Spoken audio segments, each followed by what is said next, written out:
Delta மாவட்டத்துல மழை பெய்யுது. விவசாயிகள் என்ன குற்றச்சாட்டு இது பண்றாங்கன்னா, நெல் கொள்முதல் சரியான நெல் கொள்முதல் செய்யல அப்படின்னு சொல்லிட்டு அரசாங்கத்து மேல குற்றச்சாட்டு சொல்றாங்க. இதை எப்படி பாக்குறீங்க? மழை அதிகமா பெய்யும் போது அரசாங்கத்தை கோரிக்கை வச்சிருக்காங்க. அந்த அரசாங்கம் அதுக்கு தகுந்த பாதுகாப்பு எடுத்து அவங்க நிவாரணம் வழங்குறதுக்கு அவங்க முயற்சி பண்ணணும். ஏன்னா அவங்க கோரிக்கை என்னன்னா, அவங்க மழை அதிகமா இருக்கும் போது அவங்க நெல் கொள்முதல் கொஞ்சம் பிரச்சனையா இருக்குன்னா அரசாங்கத்தை முறையிடணும். முறையிட்ட நிச்சயமா அதுக்கு கவனம் செலுத்தி அது உடனடியாக அவங்க நிவர்த்தி பண்றதுக்கு ஏற்பாடு செய்வோம் நம்புறேன். மத்திய அரசு 3 முறை மத்திய குழு வந்தும் சரிவர நிவாரணம் கொடுக்கலன்னு சொல்லி விவசாயிகள் பல இடத்துல சாலை மறியல் போராட்டத்திலே ஈடுபட்டாங்க.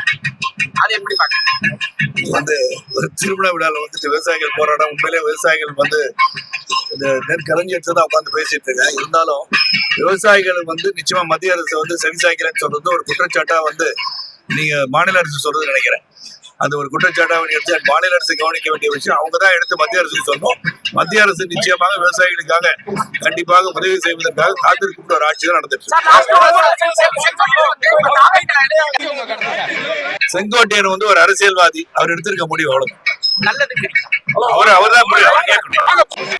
செய்திகளை உடனுக்குடன் தெரிந்து கொள்ள கீழ்கண்ட கேபிள் மற்றும் DTH நெட்வொர்க்குகளில் எம்நாடு செய்தி தொலைக்காட்சியை காணுங்கள். பாதகம் செய்பவரை கண்டால் நாம் பயம் கொள்ளலாகாது பாப்பா. மோதி மிதித்துவிடு பாப்பா, அவர் முகத்தில் உமிழ்ந்து விடு பாப்பா. அண்மை செய்திகளை உடனுக்குடன் தெரிந்து கொள்ள இணைந்திருங்கள் எம்நாடு தொலைக்காட்சியுடன்.